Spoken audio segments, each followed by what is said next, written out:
Salam alaikum, bonjour à tous. Je suis Inès Safi. Je mène des recherches théoriques sur des systèmes qui sont extrêmement petits et qui obéissent au postulat de la physique quantique. Et en parallèle, je m'intéresse aux articulations entre science, philosophie et spiritualité. Je précise que je distingue ces champs et je respecte leurs différences, la différence de leurs modalités, sans toutefois les séparer. Et j'essaie de mettre en valeur les enrichissements mutuels à travers leur histoire, leur évolution, qui pourraient nous inspirer pour notre époque agitée, où la confusion est nourrie par des dualités dont le caractère irréductible est illusoire. Opposition entre l'être et esprit, entre littéralisme et symbolisme, entre l'objectivité des sciences et la subjectivité de la religion. Et afin de neutraliser toute subjectivité dans les approches dites scientifiques, on tient à bien séparer les objets, comme à séparer l'objet du sujet. Et on finit même par réduire les êtres vivants, la nature ou même les concepts à des choses. On réifie le monde. Ces choses étant séparées, on peut aussi les quantifier, les compter, et on tombe ainsi sous le règne de la quantité, pour reprendre le titre d'un ouvrage du visionnaire René Guénon. Même l'amour devient choisifié, coupé de sa profonde portée et de ses valeurs, significations spirituelles. Dans le même sillage, une vision mécaniste du monde s'établit, celle qui le perçoit comme un ensemble de machines d'engrenage. Cette vision affecte tous les niveaux de notre existence. Elle contribue à l'avènement de l'individualisme et du capitalisme qui séparent pour mieux régner.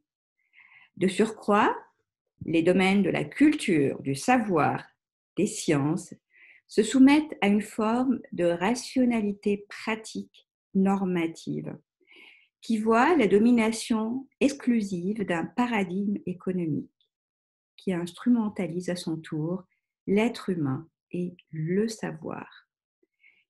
Car même la connaissance de la nature ou d'autrui peut avoir comme dessein leur domination, leur appropriation. On y recherche des sources potentielles d'enrichissement matériel ou de pouvoir. De la destruction de notre habitat terrestre qui en découle, nous sommes à la fois victimes et acteurs. La quantité d'objets en notre possession devient facteur de notre bonheur. Le règne de la quantité est en partie révélé par la crise sanitaire actuelle. Ainsi, on fonde des décisions qui touchent à des êtres humains singuliers sur des statistiques globales. Or, le recours systématique aux chiffres ne permet pas une approche ou une compréhension cohérente du tout. Ce tout qui est bien plus qu'un assemblage mécanique de ses parties, de ses composantes. D'autant plus qu'une telle crise touche à des systèmes bien complexes et imbriqués entre biologie, sociologie, anthropologie, économie, etc. Cette crise nous révèle aussi les limites et les failles de deux paradigmes. D'une part, celui de la gestion capitaliste de la santé. D'autre part, celui d'une médecine qui perçoit le corps humain comme un assemblage d'entités soumises à des lois physico-chimiques. Certes, le pouvoir prédictif d'une évolution future à partir d'une situation présente de données présentes est inhérent aux sciences. Et bien au-delà, parce qu'il nous est aussi utile pour planifier, pour nous responsabiliser face aux conséquences de nos actes, nous sécuriser, nous préparer face aux aléas. Toutefois, Les données scientifiques, malgré leur importance, nous sont insuffisantes pour prédire avec certitude l'évolution de cette épidémie. Il en est de même pour la crise la plus alarmante, la plus menaçante pour l'espèce humaine et qui fait déjà des millions de victimes chaque année, la catastrophe écologique. Nous atteignons un stade de dérive et d'instabilité climatique qui ne permettent plus aux chercheurs de prédire leur évolution future. Et sous prétexte de nous épargner l'effet de l'épidémie actuelle, qui devrait nous avertir sur cette catastrophe écologique immensément plus ample, nous adoptons encore de nouvelles attitudes destructrices de notre habitat terrestre. Face à de telles crises, à de telles incertitudes, nous aurions peut-être besoin de puiser des ressources alternatives et complémentaires à l'approche techno-scientifique. Nous avons besoin de déployer et de valoriser d'autres modes de connaissance qui seraient déclencheurs d'un éveil de conscience salvateur. Saurions-nous nous libérer de la domination de l'esprit cartésien? Saurions-nous cesser de participer au désenchantement du monde, pour reprendre la formulation de Max Weber? Je me permets de suggérer ici, et très succinctement, 3 pistes de réflexion. Elles sont situées à des plans bien distincts, mais elles présentent en même temps entre elles quelques résonances symboliques. La première piste réside dans les riches leçons philosophiques de la physique quantique. Celle-ci a radicalement rompu avec ce qui nourrit la vision mécaniste, à savoir les principes de la mécanique classique qu'on vous a enseignés sur les bancs du lycée. Certes, la physique quantique permet encore des prédictions qui sont extrêmement précises, qui sont impressionnantes, qui sont efficaces, qui ont révolutionné nos technologies de l'information et de la communication, sans oublier leur lot d'effets négatifs sur l'environnement. Mais elle révolutionne aussi notre vision de ce que c'est que la réalité d'une entité microscopique, à laquelle nous ne savons pas attribuer une propriété avant de l'avoir observée. Le résultat même de cette observation est imprévisible. La physique quantique énonce ces incertitudes avec une belle certitude. Elle ne fournit qu'une approche apophatique de la nature du réel. Elle ne sait pas nous révéler ce que c'est que ce réel, mais ce qui n'est pas. Et en particulier, elle nous dit que le réel est non séparable. Ce qui questionne même la réduction ontologique de la matière qui se fait dans notre imaginaire, qui établit à des atomes, par exemple, pris comme des entités indivisibles et séparées. Cette négation n'est pas négative, elle est plutôt salutaire, thérapeutique, car elle est aussi antidote à nos visions réificatrices, mécanistes. D'où le grand intérêt, selon moi, de mieux faire connaître ce type de paradigme scientifique dans un cadre islamique. D'autant plus que l'on assiste à une généralisation de l'approche cartésienne au champ religieux.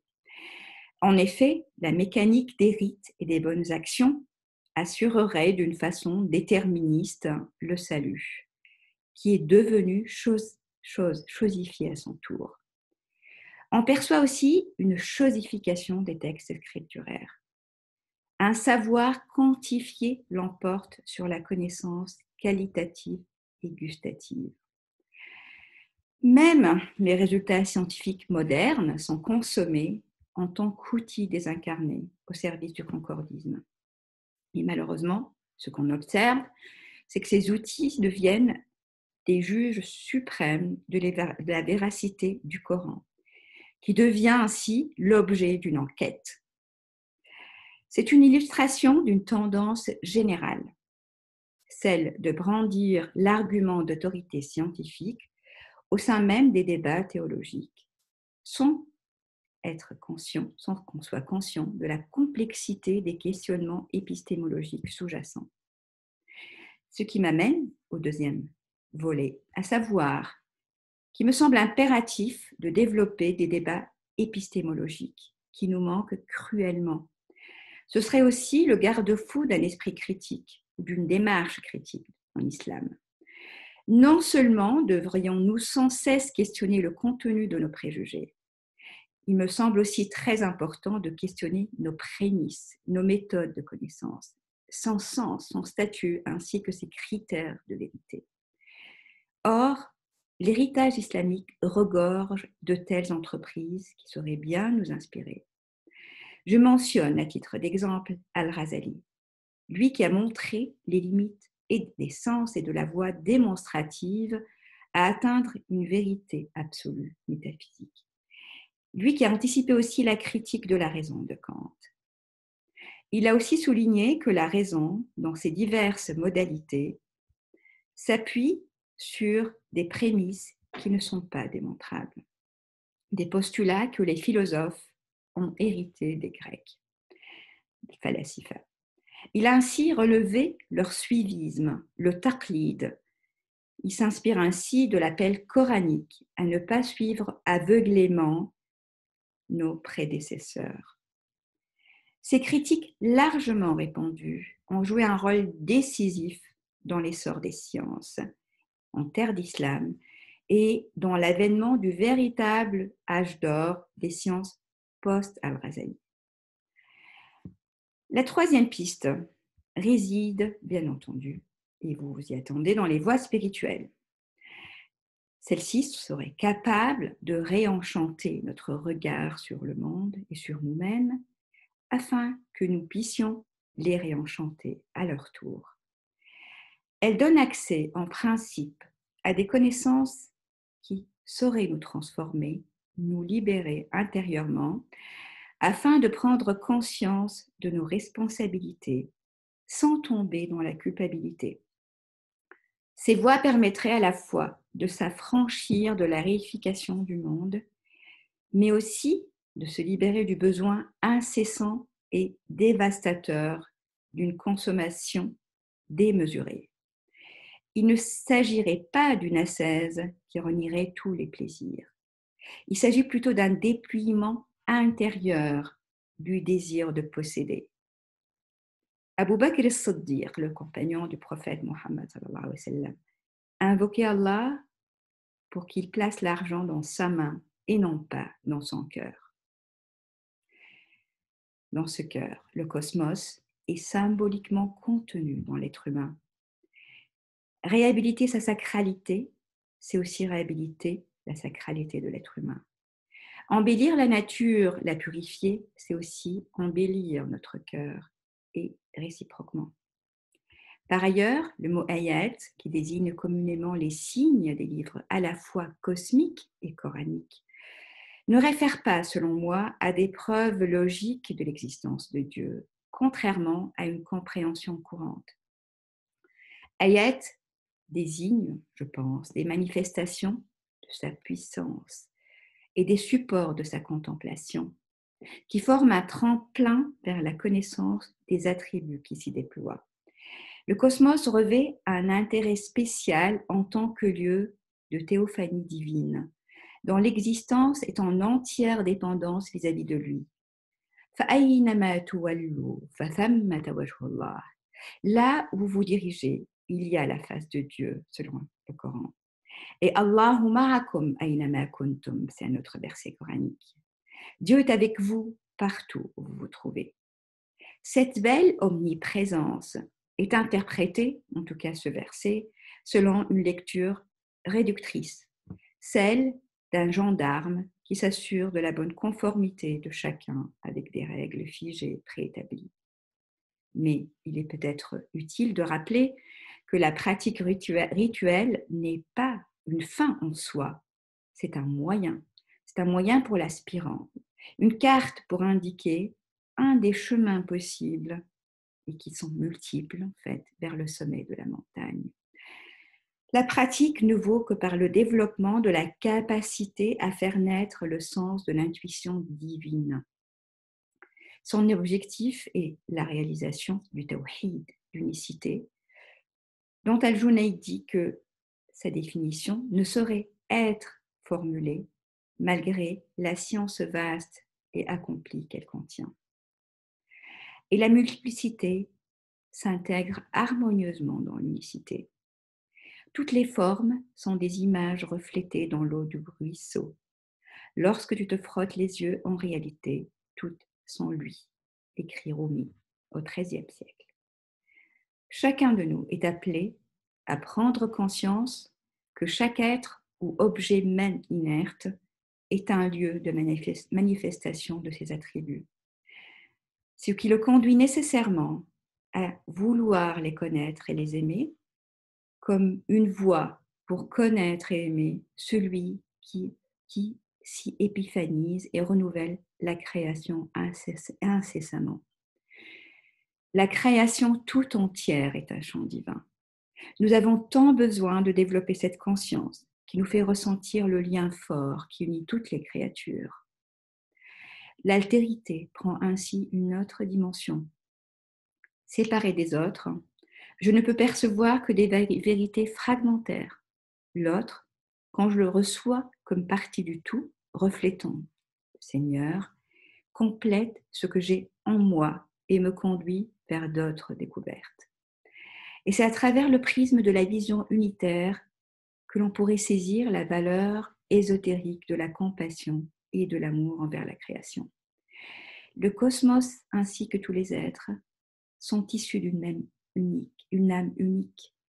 Certaines interprétations, par exemple du verset « Min nafsin khalaqakum min nafsin wahida » vous a créé à partir d'une âme unique, d'un souffle existenciateur, de Dieu rayonnant d'amour, Ar-Rahman, qui a un nom qui est bien distingué parmi tous les noms. Ce nom qu'on retrouve pour ouvrir les chapitres du Coran dans la formule de Basmala, comme il ouvre le chapitre de la création, ou les chapitres de la création renouvelée. L'illustre akbarien, l'émir Abdelkader, plus proche de notre époque moderne, affirme dans les Haltes, les Mawaqif, que briser une branche d'arbre empêche certains noms divins de se manifester. Ainsi, le statut, la beauté des mœurs, les akhlaq, ne se réduit pas à une morale figée, codifiée, des actions qui nous conduiraient d'une façon causale, déterministe au salut. Il s'agit plutôt d'un mode de réalisation intime du tawhid, car intégrer la beauté des akhlaq, c'est se parer des belles mœurs, c'est se parer de ces attributs divins, comme le dit un hadith, une parole prophétique, réaliser en vous les caractères de Dieu ou les attributs de Dieu. C'est aussi une voie, c'est un mode de connaissance de ces attributs quand on les intègre, car la connaissance suppose l'union entre le connaissant et l'objet de sa connaissance. C'est aussi là un mode qui dépasse le mode intelligible ou démonstratif. Voilà pourquoi je crois qu'il faut abreuver nos connaissances rationnelles un peu arides à une source qui est tout autant que la science révélatrice du mystère de la vie. La contemplation, à travers des arts et la poésie, peuvent étancher cette soif. Et peu à peu, un lien fort s'établirait qui nous ferait communiquer à la totalité. Connaître cette mosaïque est aussi une manifestation de notre amour. Car l'amour de la connaissance a pour terme la connaissance de l'amour. Wallahu a'lam. Wassalamu alaikum wa rahmatullahi wa barakatuh.